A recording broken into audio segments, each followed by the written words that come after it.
Hi, everyone. You are now tuning in to another episode of Conversations with Filmmakers podcast. Our special guest today is director, producer, and director of photography, also known as DP, Mr. Chandler Kauffman. We hope you enjoy part one of this two-part discussion. Thank you for joining us today. All right. Hi, everyone. Thank you so much for joining us with Conversations with Producers. I am joined here with Chandler Kauffman, and I hope that I pronounced your name correctly. You got it right. Oh, that is absolutely amazing. I just wanted to talk to you today and really get to know more about you. For the audience, there's people out there that want to know more about what a producer, director, DP actually does, and we want to give them that knowledge and hopefully mentor them with this podcast. So I wanted you to, let us know your name, position, and how long you have been in this industry.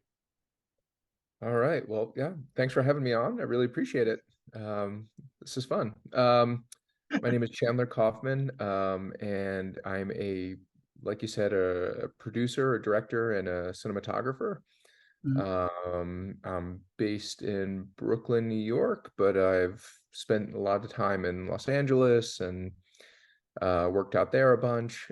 So kind of bounce between the two locations. And I've been in the business now. Wow, I was doing the math on this after I, read your questions. I was getting ready for this interview. And, since I graduated college, so it's been like dating myself here, but about 25 years. Listen, we're probably around the same age, and that is fun. And I'm also from Brooklyn, so this is even more amazing. So don't even worry about it. I'll say I graduated high school in '98. So you just know. There you go. Yeah. Time is Cool. flying by. When you see Yeah. some of those great films like E.T. and all that, and they're say celebrating 30, 35 years, it really ages you, right? And you're just like, it feels like yesterday. So don't even worry. So you have 25 years in this industry. That is really amazing. Could you elaborate for the audience, like what is your daily life might look like as far as what you do in the industry and Sure. stuff? Because that's one thing that people might be very much interested in, is the chaos of it all. Yes. Yeah. So that's the thing is I've had so many different sort of kind of eras in my career at this point that um what a day looks like now is so different than what a day looked like 10, 15 years ago, which is to my liking. I like that things change. I like that there's a newness to everything. But there are things that certainly stay the same. And I think for me, there's always sort of two tracks going. There's the track of the work I'm doing for clients, projects that I've been brought onto, I've been hired onto, in one capacity or another that, I'm working on. I'm either prepping for or actively shooting, or in some, if I'm going to be involved in post-production, I'm, involved in post-production. And then there's my own projects, which are things that sort of start with me, wanting to do something, and or coming up with an idea, or coming across an idea, or collaborating with somebody else and coming up with an idea. And those are projects we're trying to get off the ground and made, one way or another, with help from other people or just on our own. I mean, it really runs the gamut. But typically anything that's going to like go anywhere is going to require funding from somebody else to make. And so that's a whole process unto itself. So yeah, I sort of split my time that way, and it really varies. There's times in my life where I'm really just focused on the work that I've been hired onto, that I've been brought onto, that's already been sort of maybe conceptualized and gotten underway before I was involved. And that becomes all consuming, and then those projects slow down or they wrap up or whatever, and then I transition onto mine, or bounce onto another project that I was brought onto. So it really varies. Can you you know, take a this was deeper dive into maybe some of the brands that you've worked on and maybe talk more to the commercial stuff and then we get into the personal as well, where you can discuss some of your own projects and what genre that you work in. So I know that sure. you mentioned the commercial stuff, like what are some of the brands and how did you get into that side of it as well, from the like TV, film, comedy write-in and all of that stuff. Right, yeah. So I mean, it kind of goes back a bit. 25 years. Yeah, a little more. Uh, yeah, so just to give you like give you the full rundown on sort of how I've gotten here, because it might just make it a little bit clearer and easier, is Hmm. I went to film school at NYU. I didn't start off there. I started off in just the regular College of Arts and Sciences, Hmm. and had a bunch. And I really wanted to go to NYU because they had a humor magazine called The Plague, and I really wanted to work on that. And then I had a bunch of friends who were in the film program, and I'd help out on their films while I was, just doing regular arts and sciences kind of stuff. And on a lark, I applied to the film program. And this was the summer, right before the summer that I was doing this like pre-med intensive, like like all summer thing. So like during that summer, I was like immersed in pre-med and bio, and then also got into the film program at NYU. And so I had like this sort of crossroads decision to make. And I was like, how Hmm. can I say no to the film program? So I did that. I worked on the humor magazine as well, which was like another great experience. Like, I mean, learning creative production on a totally different level. And obviously it was like, back in the day of like actual magazine. So Yeah. there was all the, worrying about putting out issues and, trying to not lose a huge amount of money doing it and keep our little operation afloat. And so when I got out of school, when I got out of college, trying to figure out what am I going to do. I'd worked on a lot of student films, obviously, which is kind of what film school, does for you. And some friends of mine who'd graduated a year ahead of me were working on a feature film, and it was back in the day when people, made indie features with, Yeah. not like, I mean, not a ton of money, but like enough money to make a movie, with a bunch of a pretty large crew shooting on 35 millimeter. And I was about to uh, say Steven Spielberg started like that, It was like him and his friends just trying to film something. yeah, yeah, no, exactly. And Before you go move this was like a forward. well put together film that had some money, but I mean, okay, money behind it, I guess. I don't really know the Yeah. budget, but I had a choice. I could either, like, they needed two positions filled. They needed Hmm. a craft service PA, or they Hmm. needed a camera department PA. Now the craft service PA Art paid a is very lot more. important. It's very important, and Yes. it actually like paid some money. The camera department PA was like a nominal token, and but I love, and back then loved cameras. I was like fascinated by motion picture film, Hmm. and all the technical stuff around it, and I studied a lot of that in school. So I went the camera department PA route, and I can sort of trace back all of my connections in the industry, all of my friendships, all of my work experiences kind of root back to that one first job, uh, Exactly. which is nuts, I mean, like it's sort of like we were all like kind of like alumni from that film. Hmm. Um, and so from there, I wound up working my way up in the camera department as a camera assistant. Hmm. Like back in the day of film, I was a loader on a couple of movies, and then I was an AC on a lot of different projects. And then, I found that acing really, like, well, I loved cameras. It was not like the mentality of that wasn't quite perfectly suited for me. Like you have to Hmm. be super laser focused all day for 12 plus hours a day.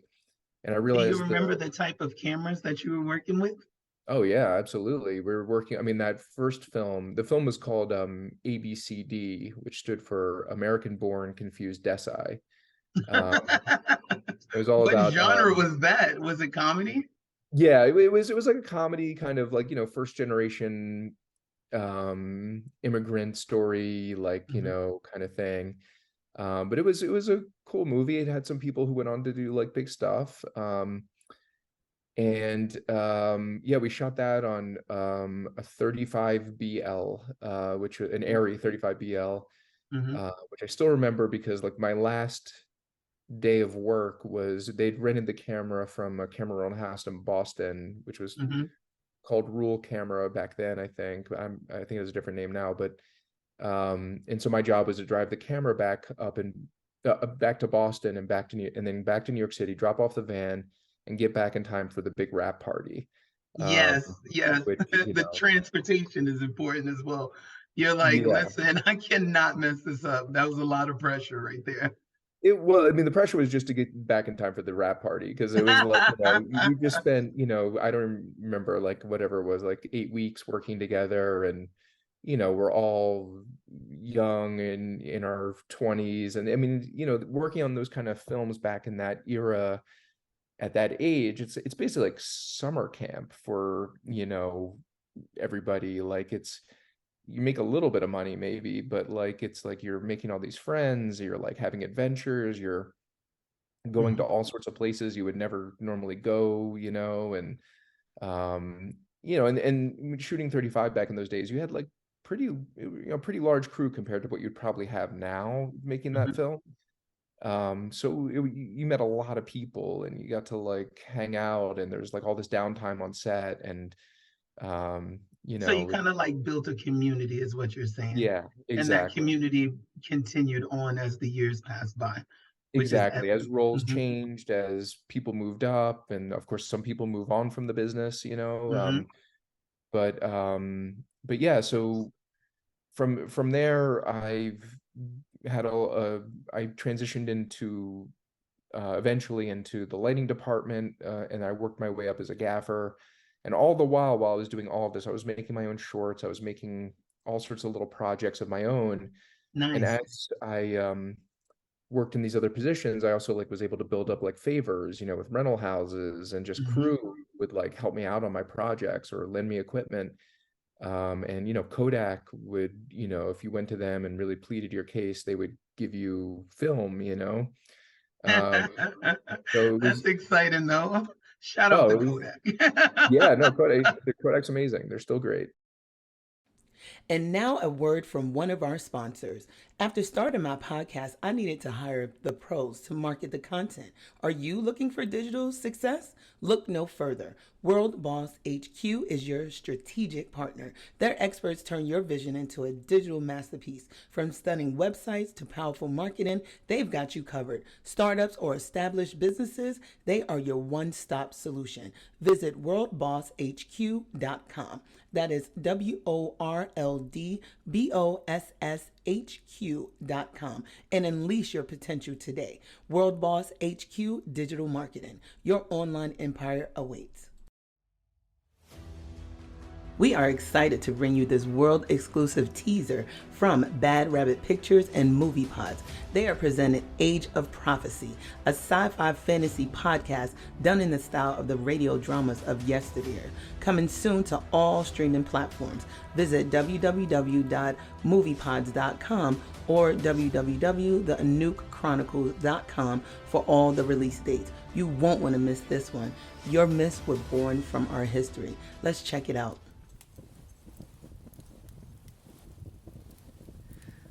Life. A vile, messy sequence of events before we die. All designed for something beyond us. It has to be. Or else, what's the point? You don't know me, but I know you. I am responsible for your triumphs and miseries.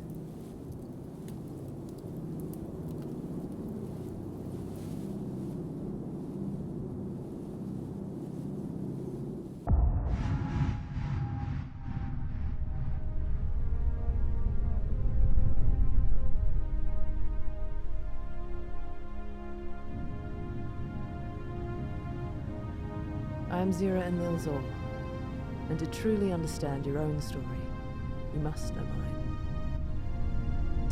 Your myths were born from my history.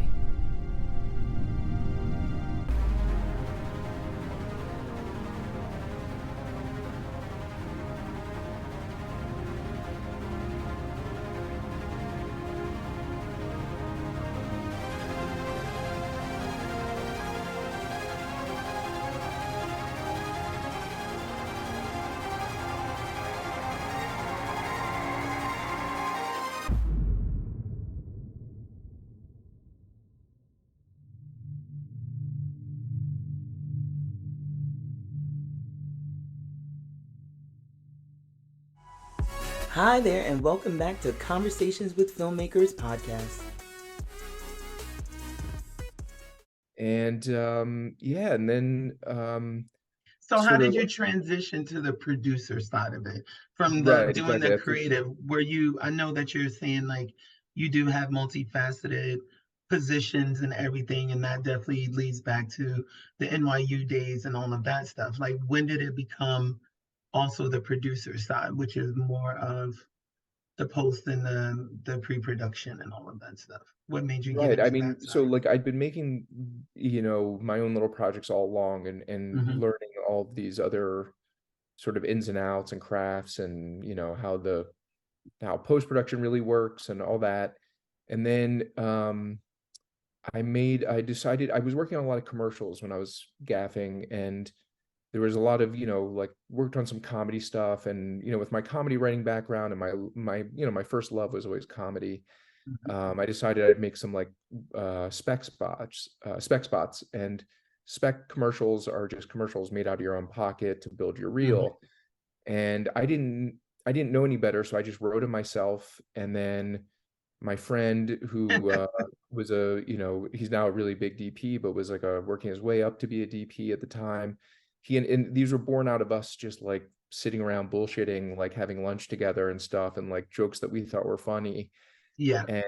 And so we went to Panavision and held out our hats, and they gave us a camera package. And we went to Kodak and they gave us some film. And then through another producer I had met who was like a young up and coming producer, we found a casting person and we cast the spots with really solid actors who, like, they're solid commercial actors, and if you can scrape together enough for their day rate, they'll come out and do your little spec spot. Yes. And we And put this how whole important is that as well, as far as like absolutely. putting yourself even more forward is like, with these commercial spots and everything and having like name talent in it. Well, I Just mean, for, they're not like name talent, like, that are gonna like no one it's no one that anyone's going to recognize, but just by going the route of like actually like using SAG actors, hmm. uh, and then doing like, I forget the contract that you can do. They have all sorts of contracts for like indie stuff and for like Hmm. spec stuff. um it just opens you up to more experienced talent, which, as like, a director who is really cutting his teeth, that's like, not only do you get better quality, but you really get to learn from them too. And that for me is always so much fun. I mean, that's what's so much fun about filmmaking in general, is it's such a specialized art form, and there's so many different pockets of people doing amazing stuff in their own discipline, Hmm. that like to get to like collaborate with those people and Hmm. see what they can bring to a project is always like, that's like really, to me, like one of the best parts of the whole thing. And that was going to um be my next question for you as well. Did you have a mentor in this industry? And it sounds like you've uh had multiple mentors in this industry. yeah, yeah, I've had a lot of different mentors. And I mean, I think like I haven't had I don't know that I've had a couple people that were like way above me who would like guide me along the way and stuff, for sure. But it's also just other people who are either were at my level or ahead, or maybe even not, as like a little bit further behind with their learning curve, where we all just sort of help each other out. Hmm. And I mean, I think it's like amazing what kind of help you can get when you just ask for it. Hmm. And if you've built good relationships, if you've built a good network, um, I mean, look, it's a super social business. Hmm. And I mean, a lot of businesses are, certainly, but this is really like, I think the majority of things I've gotten hired on to when I wasn't quite like there as far as having a reel that was ready or Hmm. having anything to show that I had any idea what I was doing was really just because like it was built on like friendships or just like we kind of got along or we like could see that Yeah. this was a situation where we could get along for like a couple 12-hour days in a row and like joke Yes, around. And absolutely. Hmm. I mean, a sense of humor, you cannot overstate the importance of a good sense of humor. Like I really think a lot of the doors that open for me just open because um I like to joke around with people. I like to like Hmm. laugh. And when you're working long days, like people want to be around someone that they can laugh with, and so Absolutely. that When you're kind of, hurting in every bone in your body, it's just like, I want to yeah, lay down. That person that makes you laugh is really pivotal. Yeah. exactly. Yeah, no, totally, totally. So yeah, so then as and I also when I did my first spec commercials, they were for eBay. Um my producer friend introduced me to an editor who was Hmm. really experienced. He had his own at the time he was a partner in a commercial post-production house, Hmm. and they were really kind and just sort of like took on the project just because they had thought it was funny. And long story short, the commercials wound up doing really well in the world of like spec commercial festivals. Oh, They went nice. to Cannes. There's a commercial part of the Cannes festival that is sort of independent of the Cannes Film Festival, and they went to that, and that got me my first representation as a director. And Nice. yeah, and it was, and then I was working through as a commercial director, you get represented by production companies, and they sort of act as your agent, and they produce the spots. And so I started off with like a company that was a spinoff of one of Bob Giraldi's companies, and Bob Giraldi has been directing commercials since before they were even what we know them as now as like little films. Like he sort of Hmm. helped pioneer that whole movement. And so he had started this little spin-off company at part of his little empire, and I was one of the directors there for a while. And then I bounced around and I've been with a bunch of different production companies over the years, and Hmm. been on my own for a while, and had my own company. And Hmm. um so that's where producing comes in as well. I mean, well, first of all, when you're making your own projects, if you're directing them, if you're writing them or whatever, you're inherently going to be one of the producers because you're going to have to help assemble the project. You're going to have Hmm. to bring elements together. Even, I mean, yeah, if it's just figuring out lunch every day for your crew, or if it's, Yeah. figuring out something as hard as like parking and load in and out of locations, which in New York City is always like a, huge undertaking. Uh, Absolutely. Your car can be gone in 5 seconds. I remember I moved from LA and oh, I'm from Brooklyn, but I moved to LA and then I was moving back and a friend said, "Oh, come down to Dumbo area in Brooklyn to have lunch." And we literally were gone for like an hour and a half and I come back and my car is gone. And the people were like, "Oh, did you see which way the arrow was pointing?" And I was like, "The arrow?" You don't think about that. You're thinking like, "Oh, I'm within the time. It's not that time limit. They're not coming through." And they're like, "No, it was the arrow pointing to the left. Should have been." I was like, "This is no." So that is, yeah. If you're a guru of that, then you're amazing, Chandler. I don't know that I'm a guru of that. I Yeah, have a I'm car in New just York City, so I've had to learn the hard way. I mean, yeah, you definitely like I've been on plenty of shoots where a PA parks in the wrong place and the production vehicle gets towed, and God help you if there's actual stuff you needed in there, and yeah. yeah, I mean, there's all sorts of, you know, all sorts of trial and error sort of things. But I mean, I did have my stint as a PA too when I first got out of school, just Hmm. a straight up production, PA, not for any particular department, doing Hmm. like the crazy like 4 a.m. wake up to like pick up a truck to drive it to wherever in Yeah. Jersey. And I did a lot of that for the Saturday Night Live used to have a film unit that did all the fake commercials, Hmm. uh, and it was all union. And obviously, I wasn't in the unions back then. So I was PAing for them, and we used to do like crazy big shoots on the turn of a dime. They'd like the Hmm. writers on SNL would write the spot like on a Thursday or Wednesday or something. We'd be shooting Thursday, Friday, and then they'd like somehow turn it around in time to air on Saturday night. Oh, that's nice. And so it was crazy. I did like a couple months of that, but it was an amazing experience. Um, but and then because some of the camera guys realized I knew how to they were shooting those on film back in the day, and they Hmm. realized I knew how to load film cameras. And so, I mean, you're not supposed to do this with the union rules and everything, but sometimes they'd let me load, just because they were like undercrewed or whatever. So like, I mean, I thought it was amazing, but yet I was making a PA's rate and doing like a loader's job, which was not okay. Yeah. Yeah, Um, you're like, oh, I'll be hybrid. It's okay. This is all leading to somewhere eventually, which well, is I mean, I didn't have to like, worry about the garbage cans that were overflowing if I was loading the camera. So like, then that was okay with me. So Now, an exciting message from our sponsors. When I decided to launch this podcast, I had the tools to find talent and market the show, but needed a skilled editor to bring it all to life. That's when I turned to Jacob Daly at redhawk.uk. His collaborative approach and swift revisions transformed my vision into reality.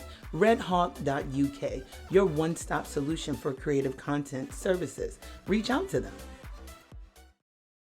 Now a word from another of our supporting sponsors, that is Realm IQ, a new AI consultancy started by film marketing veteran Kurt Doty, who has built an international team of AI mentors to help AI change management for your business. Go to www.curtdoty.co/Realm IQ. Smart people for smart adoption, creating smart worlds. Realm IQ. Book your AI workshop today. Adopt or perish.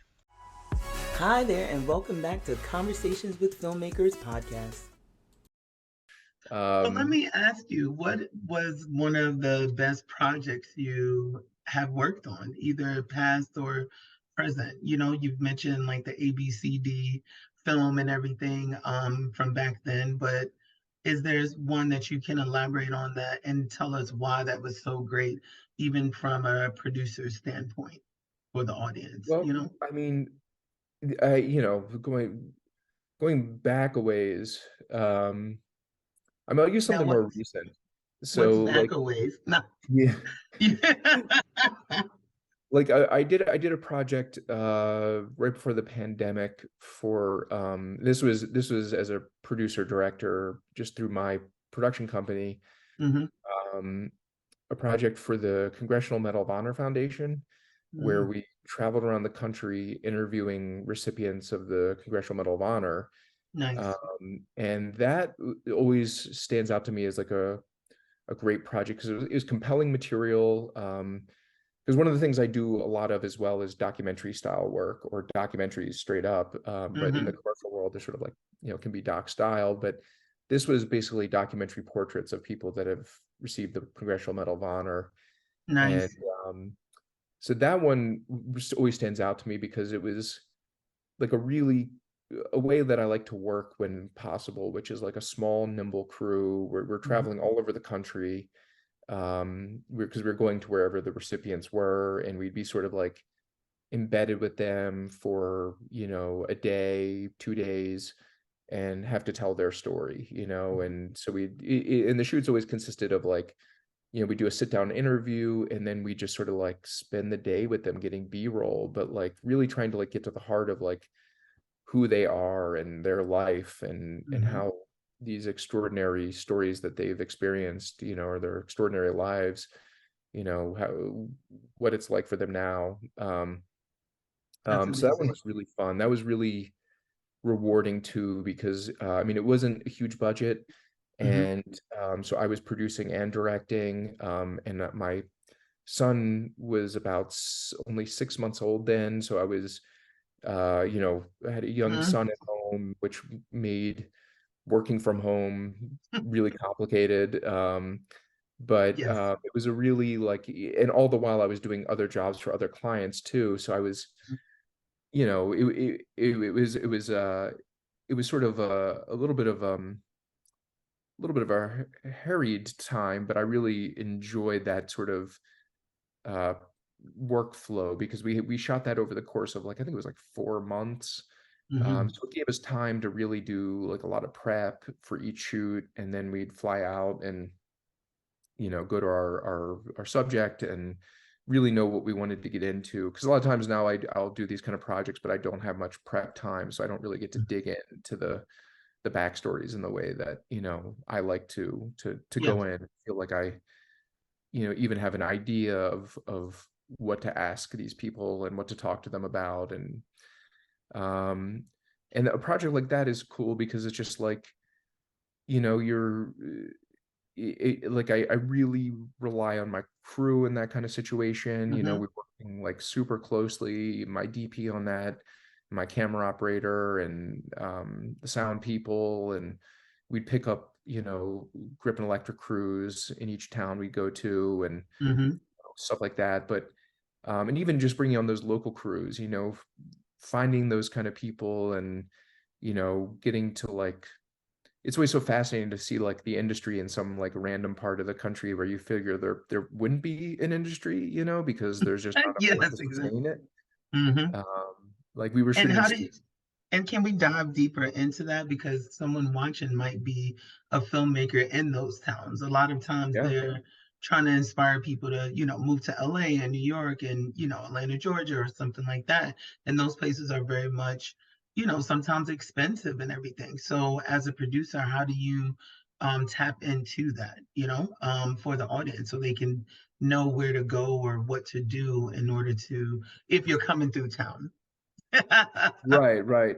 Hmm. Well, I mean, for me, as far as like finding those crews, it's really a Hmm. lot of word of mouth, and there are a lot of ways to do it online now. There are like there are job boards that cover the entire country where you can post and find people, and that can work great too.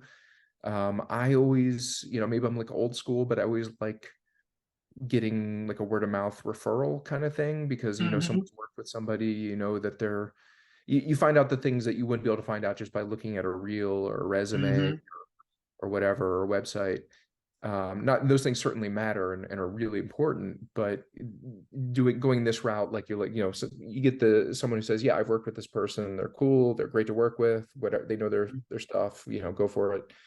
But the great thing about filmmaking now is it's never been easier to be a filmmaker. Not that Yes. filmmaking is easy, but it's never been easier to access all of the information and everything you need to, like, I mean, I teach part-time at the New School in New York City, and Nice. I teach cinematography, and I say to my students that I could kind of just set them up with like one or two blogs, and then the Roger Deakins podcast, send them off for a couple months, and then we can just like check in, and they'll probably like learn more than what I could give them in like a traditional like education environment, because it's all out there now. Um, so Which you is don't, very real because it's great to be transparent about that. That yeah. if you're not able to go to film school, there are other ways and other avenues and stuff as well. And a lot Oh, of times I feel absolutely. like, yeah, hands-on is the best. And maybe going to Kodak and Panavision asking for favors might not work as much nowadays, but Yeah. but there's other avenues to do the recordings and all of that stuff as Well, I well. mean, you can buy like a really amazing camera for a couple $1,000s now that can do a lot of what the much more expensive cameras can do. It maybe can't do it all, but you may not need all of that, Hmm. So I mean, I just shot my last project with my Sony FX3, which is I think about a $4,000 camera. And I think Greg Fraser, who shot Dune and many other amazing looking movies, I think he just used that exact camera for like a huge film. Like, I mean, I don't know if he was using it Well, as his primary A camera, but it made its way onto his set. So, all that to that's say that amazing. like the technology is so much more affordable than it's ever been, and it's probably only going to get more affordable. So if you're in sort of out of the way place. You want to make films. Mm-hmm. And you don't, you maybe don't want to or can't go to film school. None of that needs to be an impediment anymore, like Mm-hmm. it's all about storytelling. Like people have there's a need and a hunger for like good stories, and original stories. And coming from wherever you come from, you might have like a totally different take on things. You might have a really unique perspective on life, and that's great. That's amazing. Like, Mm-hmm. none of that is a liability. All of that is like an advantage in a lot of ways. Mm-hmm. So it's just about learning storytelling and learning the craft of filmmaking. And the other thing is that like you can do all the stuff yourself, but you can also like find other collaborators around you Mm-hmm. that like maybe you just want to direct and write, or you just want to produce, and you don't want to get tied up with cameras and learning about color space and resolution and blah blah blah. And great, like, and just like just seek out those people, find those people that do obsess over those things and do understand how to tell a story with these different tools. And again, for me, that's the most fun, is collaborating with people that specialize, whatever that specialty is. It doesn't matter, like it just, they're passionate about their thing, and I get to learn so much from them, and you get to like bring them on your project and let them not run wild, but let them make their contribution. And To the like, project. the storytelling just benefits from that kind of collaboration. So That's I guess, amazing. yeah, just find your community, like learn the part of the craft that is what's important to you, that it resonates with you, and just spend a lot of time learning storytelling, watching movies, reading books, looking at art. I mean, Mm-hmm. there's just no shortage of ability to access all this amazing stuff now. So, So yeah. all those students that are in your class, guys, listen up. This man knows his stuff. This is 25 years of experience. Listen up because he's giving you some nuggets here. You've just tuned into an episode of Conversations with Filmmakers podcast. We'd like to thank our guests for joining us and sharing their knowledge. This has been a production of Vonti Pictures, hosted by me, Vonti McCrae, a screenwriter and producer. We'd also like to thank Bad Rabbit Pictures for the animated content and creator of upcoming podcast Age of Prophecy, along with our sponsor, redhawk.uk, with all episodes being edited by Jacob Daly, director, producer, and a man of many talents. Come back next week as this saga continues for the Conversations with Filmmakers podcast.